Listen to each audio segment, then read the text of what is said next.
Hello दोस्तों, कैसे हो आप सब लोग। और आज मैं आप सब लोगों का वेलकम करती हूँ एक नई वीडियो में या फिर इस यूनिट के एक लास्ट वीडियो में, जो कि है रशियन रेवोल्यूशन पार्ट 4।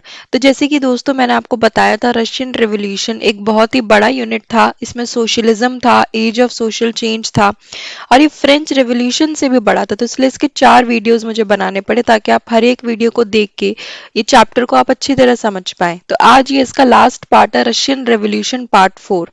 तो दोस्तों जैसे कि पिछले वीडियो में हमने थोड़ा बहुत जो पढ़ा था, मैं उसका प्रीकैप देती हूँ। तो पिछले वीडियो में हमने फेब्रुअरी रेवोल्यूशन और उसके इफेक्ट्स, अक्टूबर रेवोल्यूशन और उसके इफेक्ट्स के बारे में पढ़ा था। उसमें हमने यही पढ़ा था कि रशिया में बोल्शेविक गवर्नमेंट थी जिसका लीडर लेनिन था, और एक प्रोविंशियल गवर्नमेंट थी। तो दोनों गवर्नमेंट में आपस में बहुत ज्यादा क्रिटिसिज्म रहता था। लेनिन था जो लीडर बोल्शेविक गवर्नमेंट का, वो चाहता था कि उसकी पॉलिसीज इंप्लीमेंट हो। जैसे कि आपको याद होगा कि बैंक्स नेशनलाइज होने चाहिए, प्राइवेट प्रॉपर्टी कुछ भी नहीं होना चाहिए, गवर्नमेंट रूल्ड प्रॉपर्टी होनी चाहिए। और वो उन्होंने इलेक्शंस के लिए भी कंटेस्ट करा, पर उनकी मेजोरिटी नहीं आ पाई, इसलिए वो इलेक्शंस में लूज कर गए। उसके बाद दोस्तों इन सब मेजर्स के बाद क्या हुआ कि आपस में लड़ाइयां होने लग गई। प्रोविंशियल गवर्नमेंट चाहती थी कि उनकी मेजर्स हो, और बोल्शेविक गवर्नमेंट यानी लेनिन की गवर्नमेंट चाहती थी कि उनकी पॉलिसीज इंप्लीमेंट हो। तो दोनों गवर्नमेंट में आपस में डिस्प्यूट होने लग गई। उसके लिए हमारा फर्स्ट टॉपिक है सिविल वॉर। तो Russian army broke up and their leaders moved to South Russia and organized troops to find the Bolshevik। Bolshevik यानी कि दोस्तों जिनका लीडर लेनिन था, और उनको रेड्स कहा जाता था क्योंकि वो रेड्स में रहते थे, रेड कलर के कपड़ों में रहते थे। उसके बाद during 1918 and 1999 the Russian empire was controlled by the Greens. तो दोस्तों ये कलर कोडिंग आपको याद रखना पड़ेगा। द रेड्स जिनको बोल्शेविक्स कहते थे, रशियन एम्पायर जिनको ग्रीन्स कहते थे, और वाइट्स जिनको हम कहते थे। उनके पास फ्रेंच, अमेरिकन, ब्रिटिश और जापानीज ट्रूप्स थे। इन ट्रूप्स ने और बोल्शेविक ने सिविल वॉर फाइट करी। उसके बाद बाय जनवरी 1920 क्या हुआ, Bolshevik control most of the former Russian empire. जैसे कि मैंने बोला था, लेनिन का नाम काफी ज्यादा बढ़ गया था, लेनिन ने ही सब कुछ कंट्रोल कर रखा था। सारी पॉलिसीज ही लेनिन की गवर्नमेंट यानी बोल्शेविक गवर्नमेंट की थी, और जिसमें ज्यादा से ज्यादा पीजेंट्स थे, वर्कर्स थे, क्योंकि वो उनके इंटरेस्ट को रिप्रेजेंट करते थे।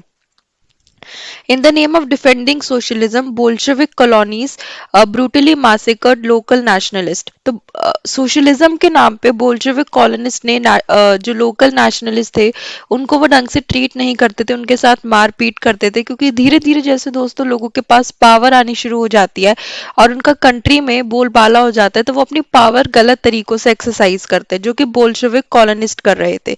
हालांकि सारी बोल्शेविक गवर्नमेंट या पार्टी ऐसी नहीं हो सकती, पर कुछ लोग थे जो कि अपनी पार्टी के पावर को गलत उसमें इस्तेमाल कर रहे थे। Most non-Russian nationalists were given political autonomy in the Soviet Union and the state that Bolshevik created from the Russian Empire। तो इसमें कुछ रशियन आर्मी थी, कुछ बोल्शेविक्स थे, कुछ प्रोविंशियल गवर्नमेंट के लोग थे, और कुछ नॉन रशियन थे जिनको हमने सोवियत यूनियन में प्लेस दे दी गई थी। उसके बाद दोस्तों हम आते हैं मेकिंग अ सोशलिस्ट सोसाइटी। तो हम एक सोशलिस्ट सोसाइटी के बारे में बात करते हैं। तो सोशलिज्म का क्या मतलब होता है दोस्तों, तो बोल्शेविक गवर्नमेंट ने हमेशा सोशलिज्म पे एम्फसाइज करा है। तो सोशलिज्म का मतलब होता है दोस्तों कि कोई भी प्राइवेट प्रॉपर्टी नहीं होनी चाहिए, गवर्नमेंट रूल्ड प्रॉपर्टी होनी चाहिए।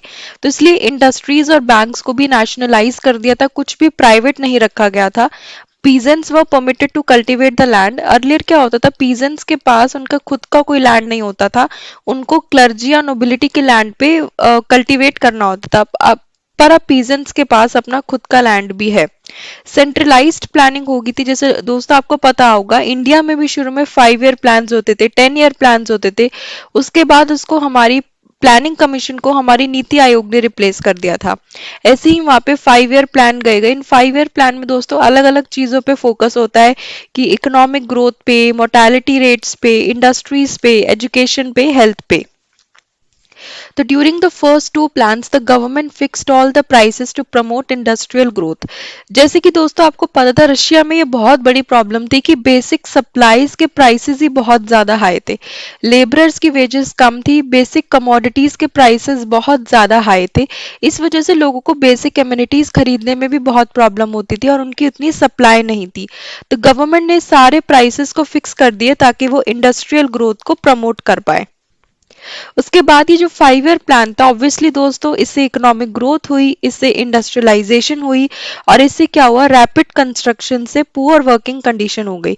जैसे कि दोस्तों हर चीज के प्रोज और कॉन्स होते हैं। अगर हम सोचते हैं कि हमें इंडस्ट्रियलाइजेशन करनी है तो उससे क्या होगा, आउटपुट बढ़ेगा, एम्प्लॉयमेंट बढ़ेगा, पर ज्यादा वेजेस भी मिल सकती हैं वर्कर्स को, पर उससे एक प्रॉब्लम होगी कि हमारी इन्वायरमेंट पे खराब असर पड़ेगा।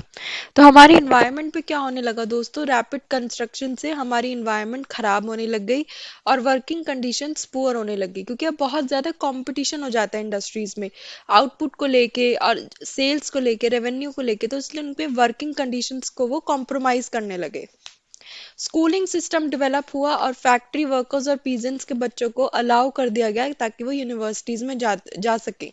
तो रशिया में पहले स्कूलिंग सिस्टम, एजुकेशन पे इतना कोई ध्यान नहीं दिया जाता था, अब उन पे भी फोकस करा गया। फॉर वुमेन वर्कर्स के लिए क्रेच इस्टेब्लिश करे। क्रेच का मतलब आपको पता ही होगा कि वो अपने बच्चों को वहां पे छोड़ सकती हैं और वो खुद फैक्ट्रीज में काम कर सकती हैं। तो इससे कि हमें पता लगता है कि वुमेन एम्प्लॉयमेंट पे भी काफी फोकस करा गया। Cheap public health care was provided, modern living quarters were set up for workers। तो ओवरऑल क्या हुआ दोस्तों, सिविल वॉर हुई। सिविल वॉर के बाद क्या क्या हुआ, इंडस्ट्रीज और बैंक नेशनलाइज कर दिए गए जो कि बोल्शेविक गवर्नमेंट चाहती थी। पीजेंट्स को अपना लैंड दे दिया गया। 5 ईयर प्लान दिया गया जिसमें इकोनॉमिक ग्रोथ पे फोकस हुआ, स्कूलिंग पे फोकस हुआ, यूनिवर्सिटीज पे फोकस हुआ, वुमेन हेल्थ केयर पे फोकस हुआ और पब्लिक हेल्थ केयर पे भी काफी फोकस हुआ। उसके बाद है दोस्तों, ये बहुत ही इंपॉर्टेंट टॉपिक है और जो इसका फर्स्ट पॉइंट है, मैंने बोल्ड में इसको हाईलाइट कर रखा है ताकि ये आपको याद रहे। The period of early planned economy led to disaster of the collectivisation of the agriculture. तो इसमें क्या हुआ दोस्तों, collectivisation and Stalinism. The towns in Soviet Russia faced an acute problem of grain supplies। तो जैसे कि दोस्तों मैंने आपको बताया था कि रशिया में सप्लाईज को लेके हमेशा प्रॉब्लम रहती थी, सप्लाईज कम होती थी, प्राइसेस ज़्यादा होते थे, हमेशा शॉर्टेज रहती थी। तो स्टेलिन एक बंदा था जिसने फर्म इमरजेंसी मेजर्स इंट्रोड्यूस करे। Party members toured the grain producing area, supervising enforced grain collection and raiding kulaks, the name for well-to-do peasants। तो स्टेलिन एक बंदा था जिसने एग्रीकल्चर पे काफी फोकस करा और ये जो प्लान्ड इकोनॉमी थी इससे क्या हुआ कि कलेक्टिवाइजेशन ऑफ एग्रीकल्चर का डिजास्टर हो गया। मतलब कि एग्रीकल्चर पे अच्छी तरह ये 5 ईयर प्लान फोकस नहीं कर पाए। तो स्टेलिन ने क्या करा, वो इमरजेंसी मेजर्स इंट्रोड्यूस करी, वाटर मैनेजमेंट देखा और ग्रेन्स का कलेक्शन देखा कि कौन से एरियाज है जिसमें अच्छे कलेक्शन हो रहे हैं ग्रेन्स के, ताकि हम वहां से शॉर्टेज एरिया में सप्लाई कर पाए। उसके बाद पीजेंट्स को भी लैंड दिया गया। The party forced all peasants to cultivate in collective farms. Peasants worked on the land and the kolkhoz profit was shared. तो दोस्तों कलेक्टिवाइजेशन का क्या मतलब होता है, कलेक्टिवाइजेशन का ये मतलब होता है कि हर पीजेंट अपने अलग अलग लैंड पे नहीं कल्टीवेट करेगा, वो एक कॉमन लैंड पे कल्टीवेट करेगा, एक अच्छी कॉमन क्रॉप कल्टीवेट करेगा। उससे क्या होगा, जो आउटपुट है और जो प्रॉफिट है वो शेयर होगा। तो अगर हम उस आउटपुट को मार्केट में बेचेंगे और जितना भी प्रॉफिट होगा वो सारे पीजेंट्स के पास इक्वली डिवाइडेड होगा। अगर हर पीजेंट अपने अलग अलग लैंड पे कल्टीवेट करेगा तो उसको ज्यादा रिसोर्सेज चाहिए होंगे, अलग पानी चाहिए होगा, उसे अलग फार्मिंग इक्विपमेंट्स चाहिए होंगे, उसे अलग पेस्टिसाइड्स चाहिए होंगे। पर अब इन्होंने कलेक्टिवाइजेशन पे फोकस करा कि सबको इकट्ठे कलेक्टिव फार्म्स में कल्टीवेट करना है और बाद में उस प्रॉफिट को शेयर करना है। उसके बाद the government of Stalin allowed some independent cultivation but treated such cultivators unsympathetically। In spite of collectivization, production did not increase immediately and due to bad harvest, 4 million people died। तो दोस्तों ये बहुत important चीज लिखी है कि Stalin ने बहुत सारी मेजर्स इंट्रोड्यूस करी, कलेक्टिवाइजेशन पे फोकस करा और उसको नहीं पसंद था कि फार्मर्स अपने अलग अलग लैंड पे कल्टीवेट करें, जिसे हम कहते हैं इंडिपेंडेंट कल्टीवेशन। पर उसके बाद भी आउटपुट इतना इंक्रीज नहीं हुआ और बैड हार्वेस्ट के कारण लोगों को खाना नहीं मिला और उसके वजह से दोस्तों 4 मिलियन लोग मर गए, क्योंकि बहुत ज्यादा बड़ी बात है। Throughout the country, accusations were made and 2 million were in prison or labor camps। तो अल्टीमेटली दोस्तों ये पीरियड एक डिजास्टर था। किसी चीज को हम डिजास्टर तभी कहते हैं जब उससे लोगों का बेनिफिट ना हो और लोगों को बहुत ज्यादा प्रॉब्लम हो। तो लोग मरने शुरू हो गए थे, प्रिजन में चले गए थे, लेबर कैंप्स में चले गए थे, 4 मिलियन लोग तो मर ही गए थे। हार्वेस्ट बहुत ज़्यादा बेकार थी। Acute problem of grain supplies की बहुत ज़्यादा शॉर्टेज थी। तो ये सारा एग्रीकल्चर पे रशिया में बहुत ज़्यादा बुरा असर पड़ रहा था, और स्टेलिन गवर्नमेंट भी इसके लिए कुछ नहीं कर पाई। स्टेलिन गवर्नमेंट का एफर्ट था कलेक्टिवाइजेशन का, वो भी पूरा नहीं हुआ। उसके बाद है the global influence of the Russian revolution and the USSR. USSR दोस्तों हमने जैसे फर्स्ट स्लाइड में पढ़ा था, जो कि सोवियत यूनियन का एरिया था यूएसएसआर, जो कि नॉन रशियंस के लिए था। तो non-Russians from outside the USSR participated in Conference of People of East. The Bolshevik founded Comintern, an international union of pro-Bolshevik socialist parties. तो यूएसएसआर ने सोशलिज्म को ग्लोबल फेस दिया। अब जो सोशलिज्म है वो सिर्फ उसी कंट्री तक लिमिटेड नहीं था, वो वर्ल्ड में भी बहुत ज़्यादा अपना बना रहा था, अपना इमेज बना रहा था। The USSR became a great power and industries and agriculture had developed and poor were being fed. So by the end of 20th century, international reputation of USSR as a socialist country had declined. तो ये इसी के बारे में दोस्तों बता रहा, ये इतना ज़्यादा इम्पोर्टेंट टॉपिक नहीं है, इसलिए इस पे ज़्यादा फोकस भी नहीं करा जाता, बट मैं ब्रीफ में आपको बता देती हूँ। तो कि अब सोशलिज्म पे ज़्यादा फोकस हो रहा था। यूएसएसआर क्या हो रहा था, वर्ल्ड में सोशलिज्म को एक अच्छी इमेज देने की कोशिश कर रहा था, इंडस्ट्रीज को डेवलप करना चाहता था, एग्रीकल्चर को डेवलप करना चाहता था, पर धीरे धीरे यूएसएसआर की रेपुटेशन बहुत ज़्यादा कम हो गई और कंट्रीज में भी सोशलिज्म काफ़ी ज़्यादा डिक्लाइन हो गया। तो दोस्तों यही था आज की तरफ से इस वीडियो में, और ये हमारे की टेक अवेज है दोस्तों। ये जो फर्स्ट 4 पीपीटीज मैंने दी थी या फर्स्ट 4 वीडियोस मैंने दिए थे, उसके सारे इंपॉर्टेंट पॉइंट्स मैंने यहाँ लिख रखे हैं, जो कि ये सारे पॉइंट्स आपको ढंग से याद करने होंगे। अगर कोई भी टॉपिक इनमें से बोल दिया जाए तो आपको पता होना चाहिए कि इस टॉपिक में ये हुआ था या फिर इस टॉपिक में ये हुआ था।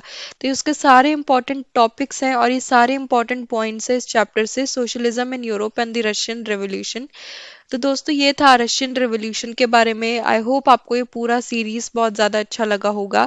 और अब नेक्स्ट वीडियो में हम अपने न्यू यूनिट के बारे में मिलेंगे, वो है Nazism and the rise of Hitler.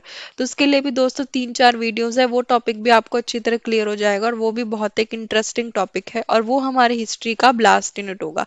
उसके बाद हम ज्योग्राफी, इकोनॉमिक्स और सिविक्स के ऊपर जाएंगे।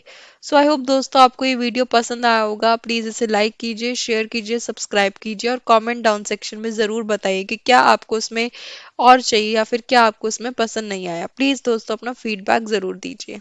बाय।